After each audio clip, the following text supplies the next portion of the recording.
भाभी क्यों बदल गई। कोयल शादी के बाद जिस घर में आती है वहाँ सास ससुर के सिवा 2 ननदें भी थी, लेकिन दोनों शादीशुदा। कोयल ने सोच लिया था कि वो इस घर को जीत कर रहेगी, लेकिन होता कुछ और है। यार ये कोयल कैसी लगी तुझे? ठीक ही है, बस माँ एडजस्ट कर ली इसके साथ। हम दोनों तो वैसे ही शादीशुदा हैं। चलना कल घर चलते हैं, देखते हैं क्या करती है वो सारा दिन घर पर। ठीक है दीदी, मैं कल आ जाऊंगी। दोनों ननदें मायके आती है, जहाँ पिता बाहर बैठकर पेपर पढ़ रहे थे, माँ अंदर सब्जी काट रही थी और कोयल वो तो कहीं नहीं थी। क्या पापा बाहर क्यों बैठे हैं? बहू ने निकाल दिया क्या? चलिए अंदर देखिए, कैसी लू सी चल रही है। चलिए तो। अरे नहीं, अंदर लाइट नहीं आ रही है, रोशनी भी कम है और हवा भी नहीं है। मैं तो कहता हूँ तुम दोनों भी जाकर चेयर यहीं लगा लो। क्या माँ, तुम क्यों काम कर रही हो? कहाँ है वो राजकुमारी?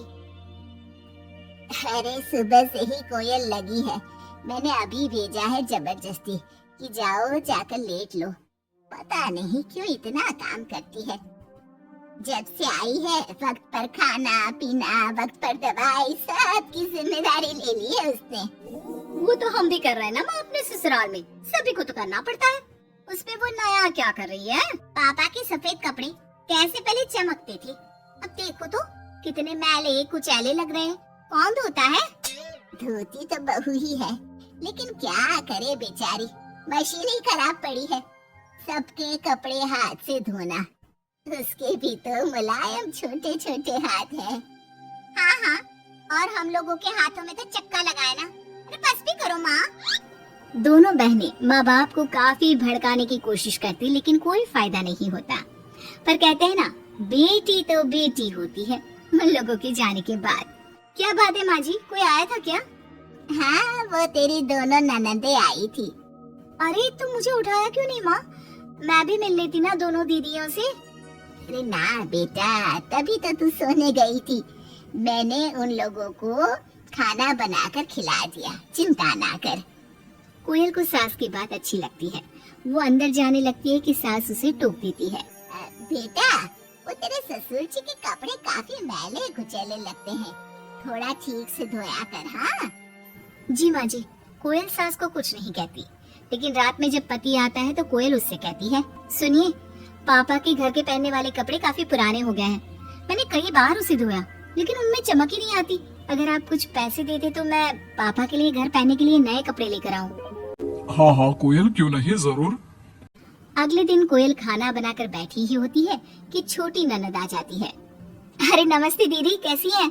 आइए बैठिए, मैं आपके लिए नींबू पानी बनाती हूँ, आपको अच्छा लगता है ना? वो माँ कहाँ है? कोयल को अजीब सा लगता है कि ननद ने उसे पूछा तक नहीं, ना ही नमस्ते किया। सामने से माँ आती है। माँ, वो मैं बाजार जा रही थी तो सोचा आपसे मिलती चलूं। अच्छा माँ, जरा नींबू पानी बना देना, बहुत मन कर रहा है। हाँ, तू बैठ, मैं बना कर लाती हूँ। कोयल को लगता है कि बेटी है, माँ के हाथ का स्वाद मिस करती होगी, इसमें बुरा मानने वाली कोई बात नहीं है। दीदी, मैं भी बाजार जा रही हूँ, आपके साथ ही चलती हूँ। ननद भाभी दोनों मार्केट जाती है, जहाँ कोयल ससुर जी के लिए कपड़े लेती है। क्या जरूरत है भाभी, पापा को उनकी पसंद के कपड़े ले देती ना, उन्हें यहाँ पर लाकर। पर दीदी, पापा तो लुंगी ही पहनते हैं और एक ही डिजाइन की, तो इसमें पसंद नापसंद की क्या बात है? आपसे क्या बोलना। मार्केट में कोयल की किसी दुकानदार से बहस हो जाती है, लेकिन वो देखती है कि ननद उसका साथ देने के बजाय भीड़ का हिस्सा बनी खड़ी होती है, जैसे कि वो उसे जानती ही नहीं। कोयल घर आती है।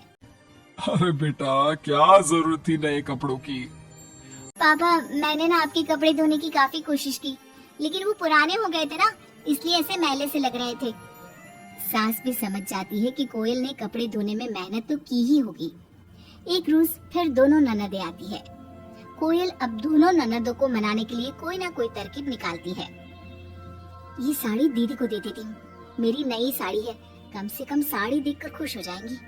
दीदी, ये साड़ी आप ले लीजिए। और छोटी दीदी, मैं आपकी पसंद की पालक पनीर बनाती हूँ, आप लोगों के आने से घर में कितना अच्छा लगता है ना। दोनों कुछ नहीं बोलती। अब तो जब भी दोनों ननदें घर आती, कोयल के सास ससुर को भी भड़काकर चली जाती, जिसके बाद से ही दोनों का रवैया कोयल के लिए कुछ दिनों के लिए बदल जाता। पता है कोयल, मेरी छोटी बेटी सास को घर में एक काम करने नहीं देती, सारा दिन बिठा के खिलाती है। कम से कम तुझे मेरा साथ तो मिला है, क्यों? कोयल कुछ नहीं कहती, लेकिन अब वो थक चुकी थी। ससुराल के लोगों को प्यार से सम्मान से साथ बांधने की कोशिश कर करके, लेकिन ननदी वैसी की वैसी ही रही। अब कोयल ने सोच लिया कि वो ननदों से बात करेगी। जब बड़ी ननद घर पर फोन करती है, हेलो हेलो कोयल, माँ को फोन देना। सभी को फोन लगा लिया लेकिन कोई उठा ही नहीं रहा। ओह, तभी आपने मेरे फोन पर फोन किया दीदी, और वो भी सीधे माँ से बात करने के लिए। क्यों, मैं नहीं हूँ क्या? या मेरा हालचाल पूछने की आप लोगों को जरूरत ही नहीं है, या मुझसे मतलब ही नहीं है, क्यों? अरे नहीं, ऐसा नहीं है, वो वक्त ही नहीं मिलता ना घर के कामों को लेकर। दूसरी ननद से भी कोयल बात करती है, लेकिन वो भी वक्त और काम थकान का रोना रोने लगती है। कोयल को लगता है कि शायद उसकी ननदों से बात करके उसने सब सॉल्व कर लिया, लेकिन ऐसा होता नहीं है। ननदों का व्यवहार वैसा का वैसा ही रहता है, जिसके बाद कोयल भी कुछ ठान लेती है। एक रोज छोटी ननद घर आती है। कोयल भी उसे नमस्ते करके कमरे में चली जाती है। ना ही उसकी पसंद का खाना पूछती है और ना ही चाय। बड़ी ननद को भी कोयल फोन करना छोड़ देती है, और ना ही उन लोगों के स्टेटस चेक करती है, ना ही उन लोगों के आने पर हालचाल पूछती है। दोनों ननदों को कोयल का बदला रूप अच्छा तो नहीं लगता। क्या बात है कोयल भाभी, आपको हमारा यहाँ घर आना अच्छा नहीं लगता क्या? लेकिन हम भी क्या करें, मायका है, माँ बाप है, तो आएंगे तो सही ना। वो काम है थोड़ा, मैं अपने कमरे में जा रही हूँ। जो भाभी ननदों के आगे पीछे लगी रहती थी, उन लोगों के खाने पीने से लेकर हर बात का ख्याल रखती थी, उसका बदला रूप दोनों ननदों को अखरने लगता है।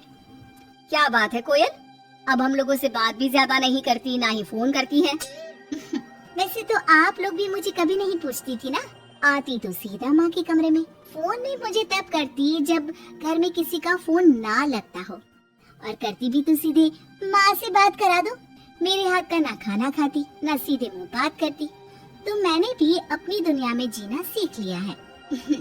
अब मैं मस्त हूँ और खुश हूँ। नमस्ते। ये बोलकर कोयल वहाँ से चली जाती है अपनी दुनिया में।